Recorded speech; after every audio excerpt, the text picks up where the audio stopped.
Salam Ramadan. Saya akan temani malam anda. Saya akan teman anda bersahur. Tak silau tapi ni terang. Dia tak gelap. Tak cukup gelap. Hai semua, kita bertemu lagi dalam Kisah Seram. Hai, lama tak bersua. Kita kembali. Salam Ramadan kepada semua. Ramadan tiba. I pun tak sure I akan upload ni waktu sahur ke, waktu lepas moreh ke, tak pasti. So kalau I decide untuk upload ni waktu sahur, saya akan teman anda bersahur. Kalau saya upload time moreh, saya akan temani malam anda. Kisah yang I nak kongsi ni adalah kisah yang dihantar oleh Fema, bukan nama sebenar. I rasa orang yang hantar ni mesti orang-orang usia I, sebab Fema ni ada satu watak Chinese TVB drama dulu dekat TV3 tak silap. Fema ni dia menceritakan pengalaman dia yang pernah tersalah naik bas dari bas stand yang berhantu. Sebelum I mula cerita, subscribe lah dulu.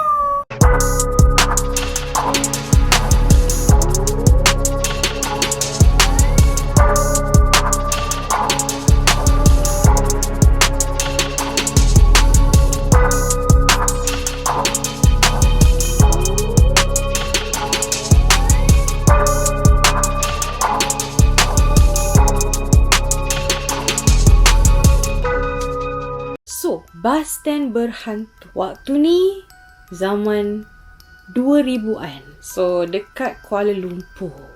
Dekat Kuala Lumpur ni. So Fema kata ketika itu KL ni tidaklah sehidup zaman sekarang. In a way orang cakap KL the city that never sleep. Kau berapa pun ada je aktiviti kan. Sekarang pun kedai semua dah macam-macam 24 jam kan. 2000-ish ni KL tak sehidup sekarang pada waktu malam. Kalau ada pun yang ada unsur-unsur kehidupan ni, dia kata dekat Cangkat, kat Bukit Bintang. Tapi itu pun macam tak semeriah sekarang. Menurut Fema lah. I tak tahu. Sebab tahun 2000-ish ni saya masih kanak-kanak, budak-budak sekolah. Jadi saya tak lepak KL waktu malam. Saya pun tak duduk KL, saya duduk USG. So tak tahu. Tapi waktu tu kalau aktiviti berlumba haram tu adalah sebab jalan lengang. Tak macam sekarang. Sekarang kalau tengah malam KL pun tak lengang macam dulu. Menurut Fema.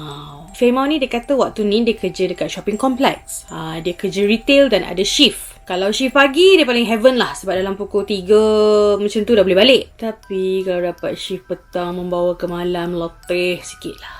Sebab dah satu hal nak tunggu mall tu tutup. Lagi satu hal pula nak kena tunggu supervisor tu bagi balik. So nak dijadikan cerita, dia kata dah tak ingat lah tarikh. Tapi yang dia ingat, benda ni berlaku pada hari Khamis malam Jumaat. Fema kerja shift petang. Dia masuk kerja pukul 3 macam tu. Habis macam biasalah. Usually akan attend last customer around 9:30 macam tu. Lepas tu tengoklah customer tu balik pukul berapa. Dia dah settle pukul berapa. Pada hari yang Khamis malam Jumaat ni, ada satu keluarga dari Perancis datang masuk butik yang dia kerja tu kan. So diorang ni masuk dah lebih daripada 9:30. Tapi since supervisor dia attend orang tu, fine. So dah pukul 10 lah macam tu. Rail sebelah dah turun dah daripada butik dia pun. Barulah transaksi lah ni apa semua, beli barang ni semua settle. Fema tengok jam 10:05.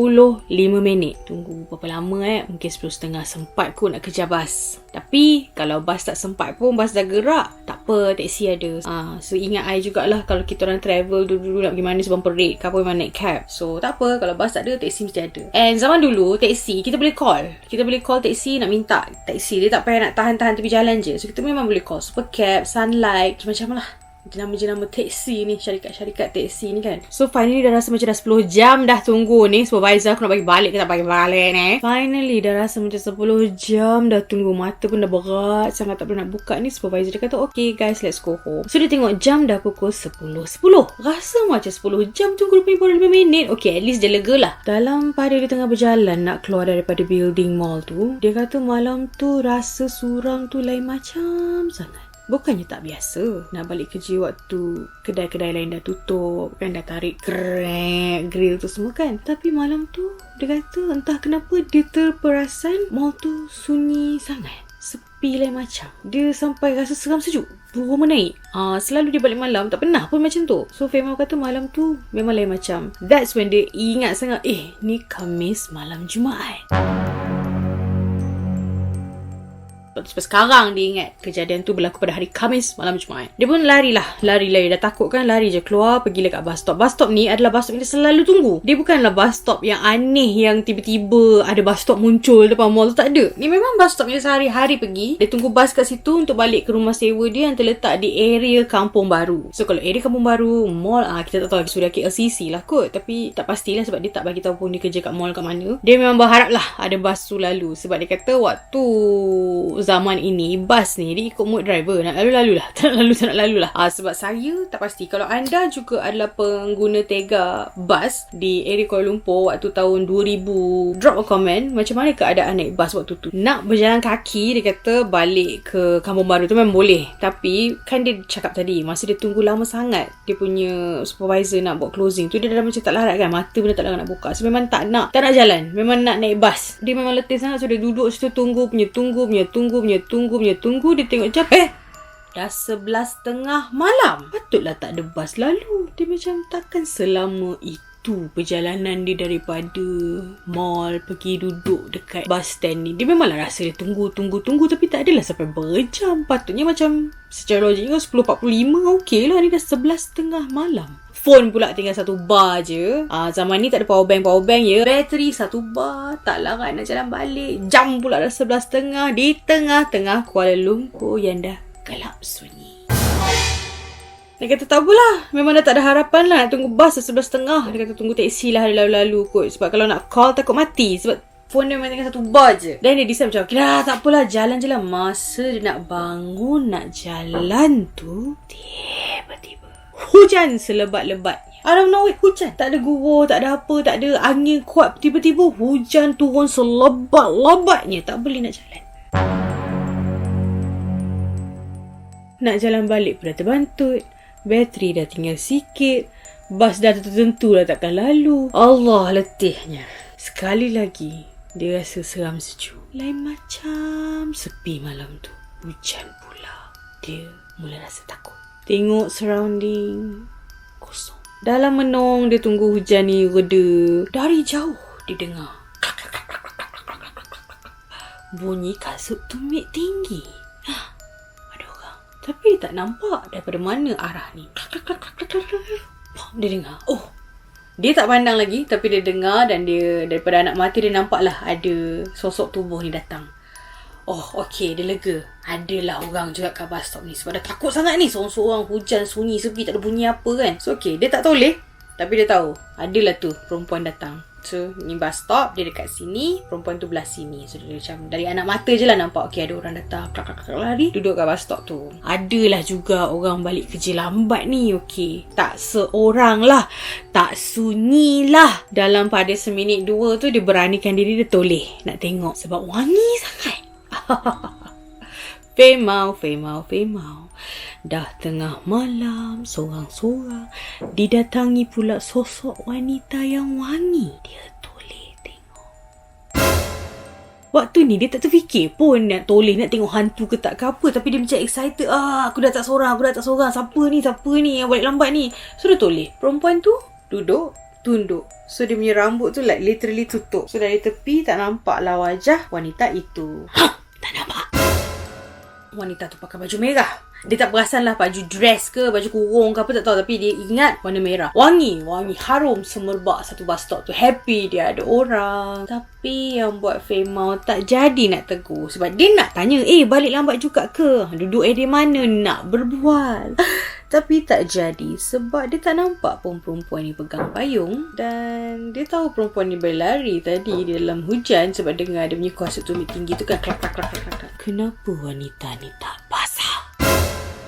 Tak lama lepas tu, tak tahu tak dengar apa, tiba-tiba ada lelaki juga datang. Dari arah yang sama. Femau toleh tengok lelaki ini. Berkemeja putih, garis-garis halus biru, berseluar selai hitam, kasut kilat, pegang briefcase, tangan satu lagi pegang surat khabar. Lagi sekali, Femau pelik kan tengah hujan ni. Dia tengok balik orang tu. Tai macam longgar sikit, pegang briefcase, pegang surat khabar. Tak basah. Surat khabar dia elok. Dia duduk, baca surat khabar. Femau dah pelik. Belah sana tak hujan ke? Kenapa dia orang ni semua kering? So lelaki yang dah tengah baca surat khabar tu tutup surat khabar, letak tepi, dia nyalakan rokok. Fema tengok surat khabar ni sebelah sini. Jadi Fema boleh tengok surat khabar Cina. Jadi Fema tak boleh nak baca. Dia tak ingat lah pula nak tengok tarikh ke apa. Dia just tengok surat khabar Cina tu kering. Yang orang ni pun Cina ni pun kering. Yang wanita yang merambut aneh tu pun kering.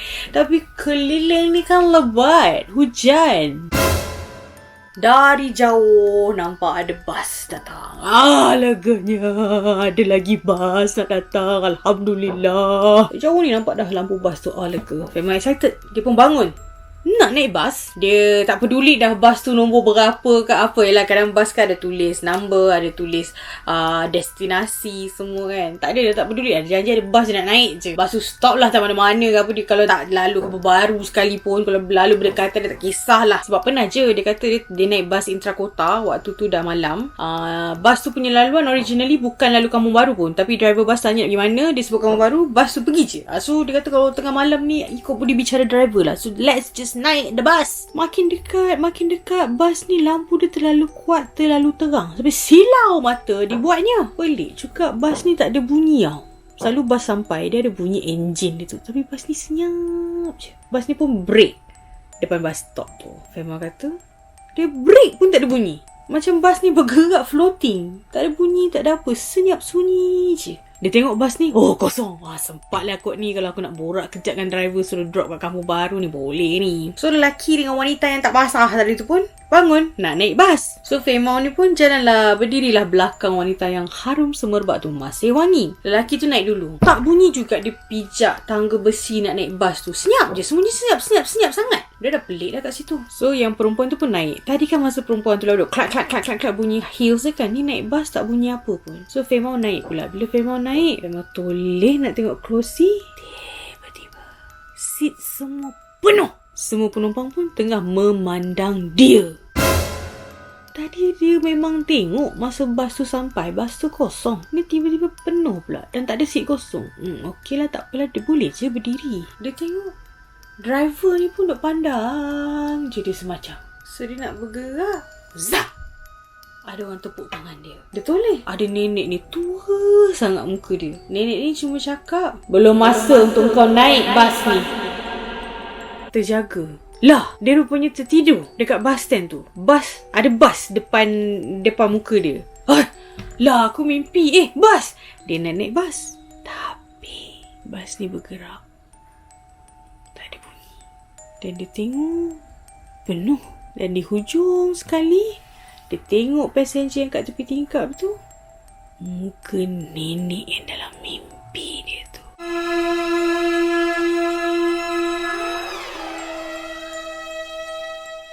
Dia dah terpinga-pinga. Apa lah? Mimpi ke apa tadi tu? Tengok balik jam. Masih 11:30. Lantak lah dia kata. Aku malas nak tunggu-tunggu bas ke teksi ni. Aku nak balik jalan kaki je lah. Dia cuba bangun. Tak boleh. Dia cuba nak gerak. Stuck pula. Tak boleh bangun ni. Nangis dah. Dia nangis kat situ. Kenapa kaki dia tak boleh nak angkat. Nangis dah. So-so kat situ takut. Ada. Risau. Ada macam-macam lah. Apa benda pula bala. Tak boleh angkat pula kaki ni. Dia dah nangis kat situ. Nangis. Dia kata nangis. Nangis mengaung dah. Kaki dia tak boleh gerak. Nak angkat tak boleh. Nak gerak. Nak jalan tak boleh. Stop. Hujan semakin lebat. Malam ni terasa begitu panjang lah. Tak habis-habis lagi kat luar lagi. Nak balik. Ya Allah tolonglah nak balik je. Apalah bala hari ni. Dapat pula orang datang shopping lepas waktu closing. Dapat pula bus stand. Tak ada bus, tak ada taxi, tak ada apa pun. Kaki pula tak nak gerak ni. Apa benda malam suwe macam ni. Dalam pada dia cuba boleh bangun. Dia pun cuba paksa diri dia berjalan. Okey, jalan. Dalam dia tengah jalan dalam hujan tu, ada teksi lalu. Ada teksi lalu. Alhamdulillah ada teksi lalu untuk dia. Sudah lambai kejar teksi tu. Sudah naik. Nasib dia baik lah. Nasib dia dah baik dah ni. Teksi tu berhenti. Dia pun pergi naik teksi tu. Dia ingat dia siap cakap sorry lagi kat driver tu. Sorry tengah basah hujan kan. Basah naik teksi. Dia kata boleh tak nak pergi Kampung Baru. So teksi tu kata okey boleh. So Fema dah lega dah. Dia dah keluar lah daripada area bus stop pelik tu. So dia tengok betul-betul jam dekat dalam teksi tu 11.30. Oh okay, betul. So kiranya jam dia tak rosak lah. Okay, dah 11.30. Dia dah masuk teksi. Dia basah. Teksi driver tu kata okay untuk dia pergi Kampung Baru. Fine. So dia dalam kereta tu pula, bila dia terlalu lega, dia automatik nangis. So driver tu tanyalah, ni kenapa nangis? Lepas tu dia cakap lah, dia ceritalah pasal yang apa yang dia lalui lah dekat bus stand tu, yang dia nak naik bus lah, lepas tu nenek lah apa ni semualah. Lepas tu dia pula terjaga mimpi. Dia pun tak tahu apa yang berlaku, tapi dia betul-betul nampak bus tu berlalu pergi, and nenek yang stop dia tu ada dekat dalam bus tu. In fact yang wanita dengan lelaki yang datang duduk kat bus stop tu, dia perasan juga ada dekat dalam bus tu. So dia pun tak tahu apa yang berlaku. So dia nangis. That's why dia berterima kasih sangat jumpa uncle driver taksi ni, sebab boleh bawa dia balik. Lega. Uncle tu pula, lepas dengar Femau cerita, uncle tu explain, Haiya, you tak payah risau lah. Itu kita punya dunia ada campur dengan dunia alam roh ma. Itu yang you nampak tu, itu bas ambil roh ma. Bas ambil roh. Dia cerita apa ni? Belum sempat dia nak proses apa taxi driver ni cakap. Taxi driver ni kata, sudah sampai. Sudah sampai. Sudah sampai? Memang pusing tengok. Betul. Memang bangunan apartmen yang dia sewa tu. Bawah tu ada kedai, atas tu rumah dia dekat Kampung Baru. Tapi dia teringat, dia tak pernah cakap pun dekat taxi driver ni alamat rumah dia. Dia cuma cakap nak pergi Kampung Baru. Macam mana driver ni boleh tahu address dia? Piep, pintu taxi terbuka. Driver tu diam, pandang depan.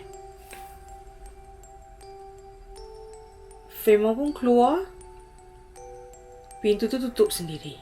Taksi tu berlalu pergi. Dia tak bayar. Taksi driver tu pun tak minta duit. Dia macam, apa-apa je lah. Janji dah sampai. So dia bergegas nak buka kunci rumah dia. Dah naik dah dia apa semua ni. Dah depan pintu grill rumah dia. Nak buka, kunci dia terjatuh. Dia pun tunduk lah nak ambil kunci. Bila dia angkat muka dia lepas dia ambil kunci tu, betul kunci dia jatuh. Tapi dia masih dekat bus stand tu ya.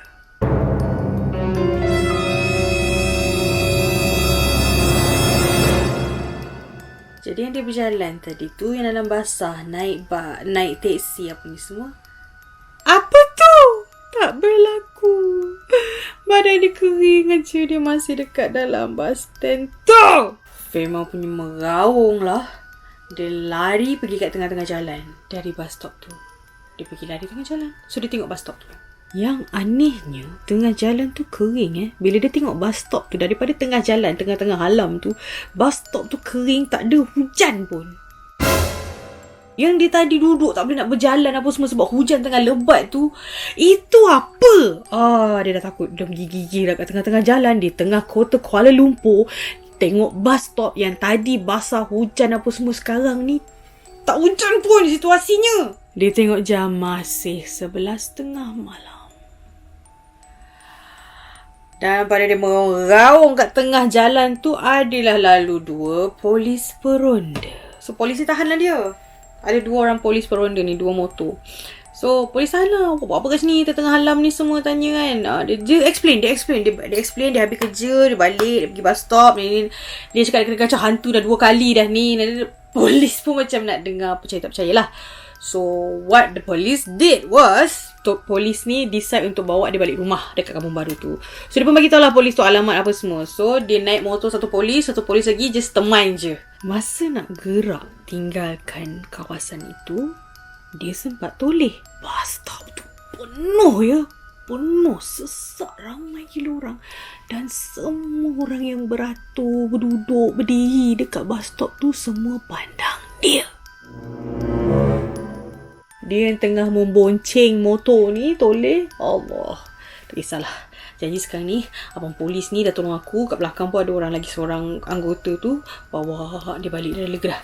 Takkan polis ni hantu juga kan, macam taxi tadi. Tak mungkin. So sampai je dekat dia punya, again, apartment dia tu, dia turun, dia cakap thank you lah dekat abang polis ni. So ada polis yang escort tu, dia bonceng polis lain, tapi kan ada lagi seorang tu.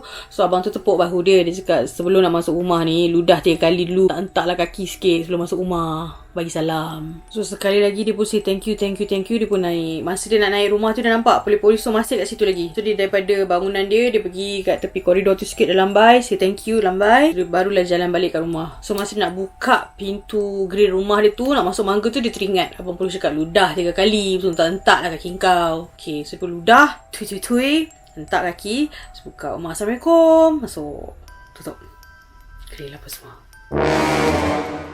Esok tu pergi kerja macam biasa. Dia tak pernah cerita kat siapa-siapa pun. And then tak lama lepas tu, macam sebulan 2 bulan lepas tu, dia tukar kerja. Dia tak ada dah pengalaman lah dekat bus stop apa-apa, sebab dia tak perlu waktu malam nak tunggu bas nak balik rumah. Tu juga kenapa one of the reason dia kata sampailah sekarang ni, kalau orang ajak keluar lepak malam sekalipun, walaupun dia ada kereta sendiri, dia memang kalau boleh elak. Sebab dia tahu dekat Kuala Lumpur ada bas yang kutip roh-roh yang bergentayangan. Kita tahu, kita aware yang kita ni berkongsi alam, tapi kita tak pasti macam mana kita kongsi alam tu. Itu saja kisah yang I ada untuk kongsi dengan kalian tentang bus stop berhantu di Kuala Lumpur. I tak tahu apa kena mengena driver taksi tu dengan driver bus tu. Dia pun tak faham, tapi bila driver taksi tu explain yang itu kita punya dunia ada campur dengan dunia alam roh mah. Itu yang you nampak tu, itu bus ambil roh mah. Di kala Kuala Lumpur sunyi, ada bas hantu yang akan stop di setiap bus stop untuk ambil roh-roh yang tak tenteram. Pergi mana tak tahu. Mungkin diorang ada track diorang sendiri, mungkin diorang ada cangkat diorang sendiri, mungkin cangkat kita dan cangkat mereka sebelah-sebelah. Bukit bintang kita, bukit bintang mereka sebelah-sebelah. Di kala kita lepak tengah malam dekat Jalan Alor, diorang pun ada Jalan Alor diorang sendiri. You never know. Nobody knows.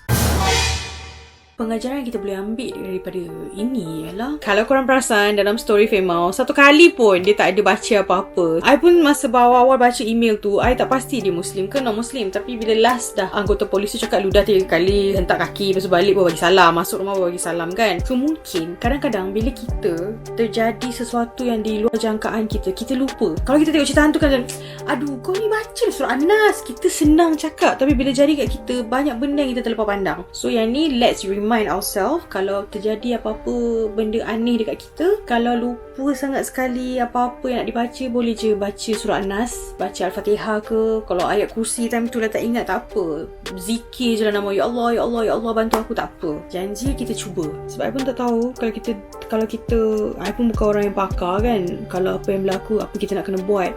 Sebab gangguan yang dia kena ni bukannya gangguan yang mencekik-cekik ke tak, duk berputar kat situ, masih stuck kat situ sebab dah termasuk dalam bus stop yang berhantu tu. Nak lawan pun tak, diorang pun tak adalah harm dia ke apa ke kan, cuma dia tak dapat balik, dia tak balik-balik. Mungkin kalau dalam keadaan macam tu, ambil masa sekejap, baca Al-Fatihah ke, baca surah An-Nas ke, minta tolong Allah untuk keluarkan kita daripada keadaan loop makhluk gaib tu. Apa-apa pun, semoga Femau tak akan lagi diganggu dari segi apa juga gangguan, dan juga semoga anda juga yang mendengar kisah ini tidaklah diganggu dengan gangguan-gangguan macam ni. I pun tak nak kena. I selalu cerita je, tak nak mengalami. Cuma yelah, kadang-kadang ada orang, setengah orang dia, aku pernah lah kena macam ni kan. So if you pernah mengalami situasi yang lebih kurang sama, atau pengalaman berbeza tapi gangguan lebih kurang ke, atau gangguan lain sekali, tak kisah, boleh kongsi kisah anda kepada saya di alamat email tertera di bawah. Boleh DM dekat Instagram, TikTok, boleh borak dekat thread. So korang kita boleh connect lah, boleh share story, tak kisah pendek ke panjang ke, tak apa, boleh kongsi je. Sehingga kita bertemu lagi lah in the next video, di mana I akan berkongsi tentang pengalaman seorang cucu yang baru tahu nenek dia sebenarnya tukang urut dan bidan kampung yang berpendamping. Sehingga kita bertemu lagi lah in the next video. Okay, bye, selamat berpuasa.